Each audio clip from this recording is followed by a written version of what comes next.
explained, now you go for bidding, right? Yes. So my question is, when you're bidding contracts, how do you go by bidding? Like, do you usually is just try to like overbid, then to leave room for negotiate, or you just go with a price that I guess you feel comfortable at that moment? And I know you say you want to make sure you have 50,000, but I'm sure there's a strategy to make sure you get that 50,000 from every government contract. Yeah. Okay. Yes. Oh, awesome question. Awesome. I get this question a lot. All right. Now, the government, when they send out their solicitations for you to bid on, most of the time they're going to tell you, this is why I love government contracting, because most of the time they're going to tell you what their budget is. How many times have you, had somebody come do some work at your house and you say, hey, I need you to paint my rooms in my house, and you're not going to tell them what your budget is. The contractor, he's not going to say, okay, what's your budget? And you're not going to tell them. But with the government, they're going to tell you what their budget is. They're going to say, hey, our budget is between 100 and 250,000. Give me your bid. So I always tell my students, I said, if they tell you a bid, they have a budget of 100 and 250,000, what are you going to put your bid in as? Some people answer incorrectly. They say, oh, 100 to 250, or I'm gonna tell them 150,000. I get a lot of people who say low bids, and I'm like, they're telling you they have $250,000. That's their max. Yeah. So put a low bid in. Oh, just so I can win the government contract. No, I tell people, we're not in this to be saving the government money. We're not in this just to win a government contract. We're in this to make money. So you want to bid as close to that 250 as you can. Yes, there may be a competitor out there that may bid lower than you, but they may bid lower than you because maybe they have somebody that's going to perform the work. You don't have anybody to perform the work. You actually subbing it out. So you don't want to bid a contract just to win it and say, oh man, I made $5,000 off this contract.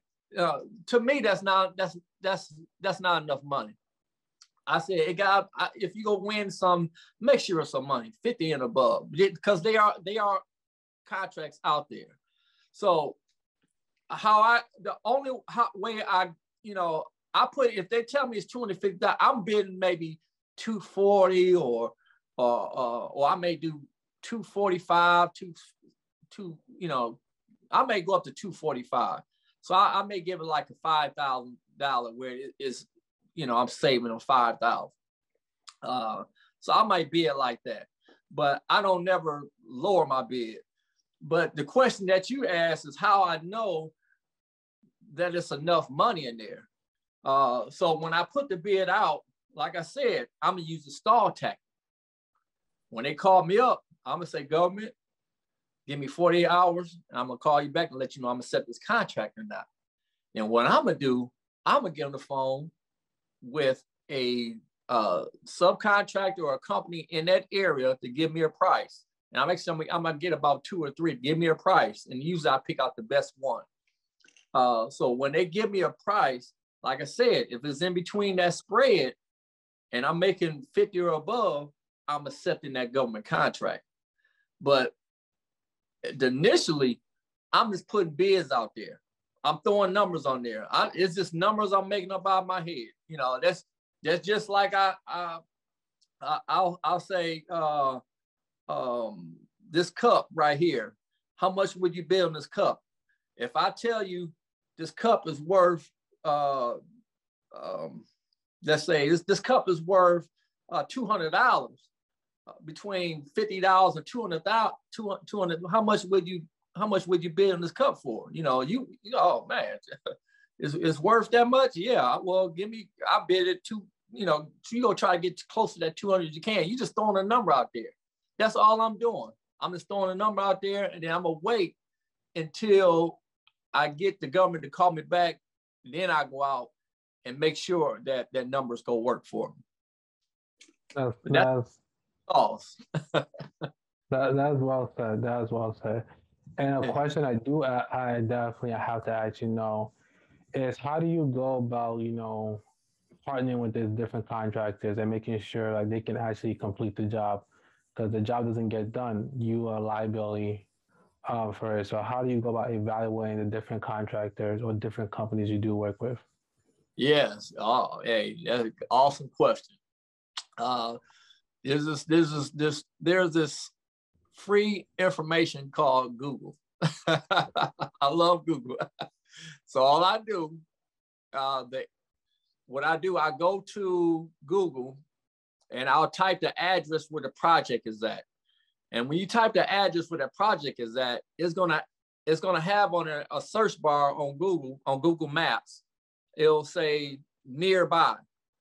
And I click nearby and I put on there whatever, if it's painting or roofing, whatever, I'm gonna put painting contractors, local, and it's gonna give me all the painting contractors in that area. Not only that, it's also gonna tell me some reviews on those painting contractors. So I'm like, okay. And usually I pick the ones with the best reviews. That's one way that I find my contractors. I'm dropping some gems on you.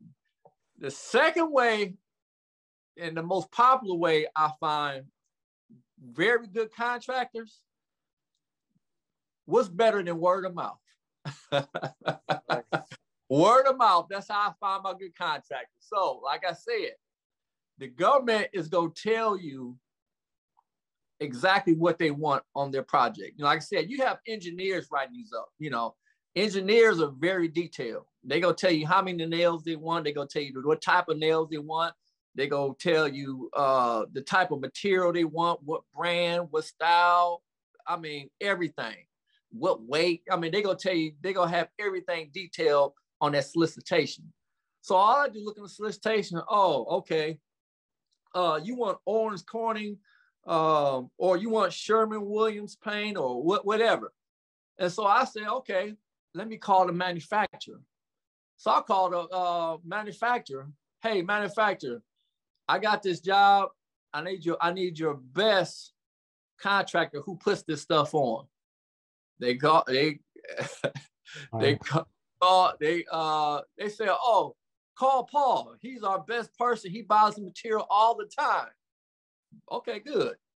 Paul, I just got referred to you. They said you the number one guy that can do this job. And I mean, you need to pay this guy because he referred you, he pumped you up. So and Paul's like, oh man, okay, he's Paul sticking his chest out. Okay, yeah. What do you need? That's one of my good suppliers. What do you need, Preston? So I just became his friend just by name dropping. And I said, well, hold on, Paul, let me send this to you. And you just give me your best and fair price. So Paul, send it to Paul. He's giving me his best and fair price. And he's doing it ASAP because he's referred from his top distributor. So these guys is in cahoot all the time. They always selling each other and they networking each other. These guys go to events with each other, So when I name drop, now these guys give me a good bid and they give it to me quick. That way I know what my spread is. But that's the two best ways of finding people that can fulfill their contract. That's definitely great. And yeah. Based on this conversation so far, I'm assuming that I guess my question, let me assume, do you have like certain areas that you don't take contracts for, or you just take contracts all around America and you just look for people to do the job? Okay, good question. Now, I was just mainly concentrating in the southern states because I'm in Georgia, so I just did all the southern states because they're quicker to get to, and like I said, I like going to all my job sites. I just like going there, meeting the governments, employees, and I like to see in the job site, and I like to meet the subs one-on-one sometime. So I just do the southern states because they're quick to get to. Now, the reason why I only did the southern states is because my daughters at the time, they were in high school, and I always like to be close to home with my daughters.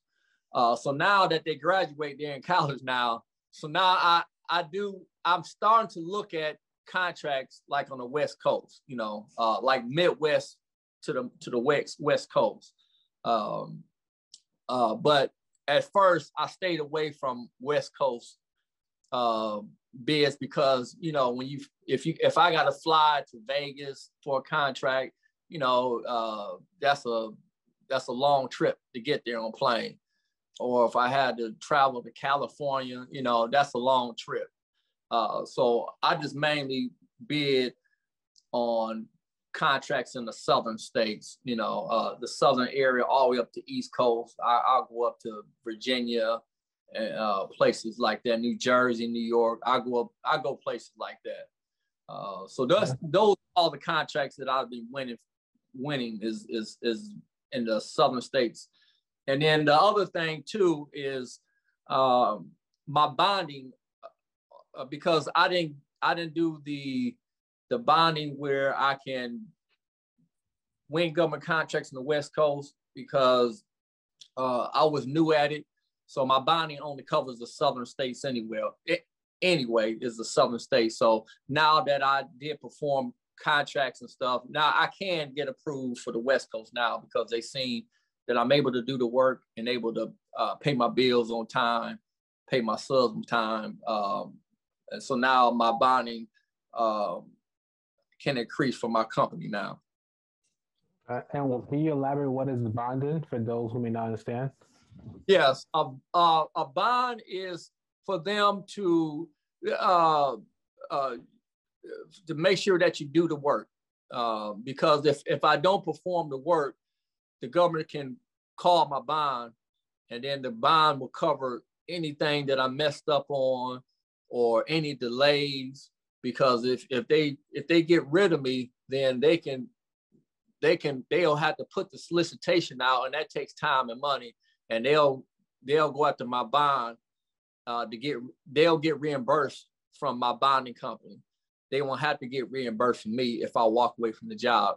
So the bonding is to make sure that me as a government contractor is going to perform the job correctly and not just walk away from the job. So, and almost a sense like insurance, basically, that if you don't do it, that the government will still get their money. That's correct. They'll get their money. Yep. Okay. So, all right. So I'm walking through this whole process. You get your whole, you meet the standards of the government. You then start bidding. You win a bid. You find a contractor. Now the next thing, I want to ask is that, once you have the contractor, you won the bidding, how do you go about managing?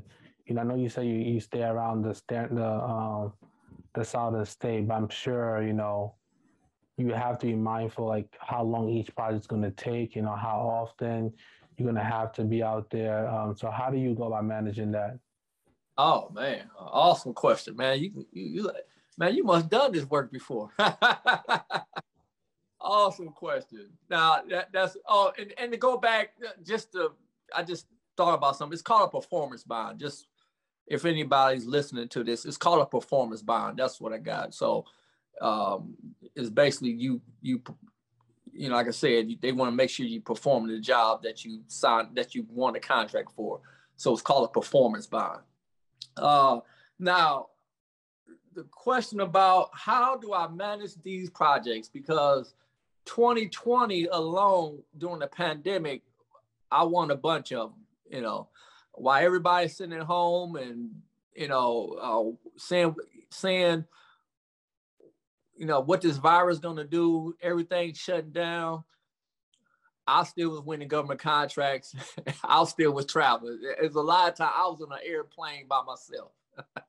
Literally in the airport on the airplane by myself because nobody was going anywhere. But one thing I always tell people, the government don't shut down. Just because there's a pandemic, the government still works. They don't shut down. If they still have problems, they still want these problems fixed. So this is what you call recession-proof business. But now how I perform, how I was able to perform all those government contracts, I always hire a foreman. I hire a foreman in that local area. And most of the times, these guys are retired and they're just looking for some extra work to do. So I find a foreman that can, all they do is sit on a job site. And I usually look for somebody that has a little construction knowledge. They don't have to have much, but as long as they have a little basic understanding of construction, I'm hiring. So I hire these foremen. All they do is sit on a job site. They my eyes and ears. They take pictures. They take notes. They tell me when the contractor comes in, when the contractor leaves. So they update me if the government comes out asking questions. You know, they'll be able to answer it for them, or they'll refer them to me. So they my eyes and ears on this project from start to finish. So they give me reports daily. They give me daily reports. They'll email me pictures and they'll email me a daily report. So I look over it. So if the case the government calls me, I'm able to look on the report, and I'll be able to answer the question. Or if they have a question about something, I have pictures for my foreman, and I'm able to answer the government what's going on. So, but hiring a foreman that works for my company, because you have to have a percentage. You know, sometimes people say, oh, I'm just going to sub out everything. No, sometimes the government is going to say, no, your company has to have some percentage of work you have to do as well. So the foreman, that's my part of my percentage. That's just going to be on site. So, yeah.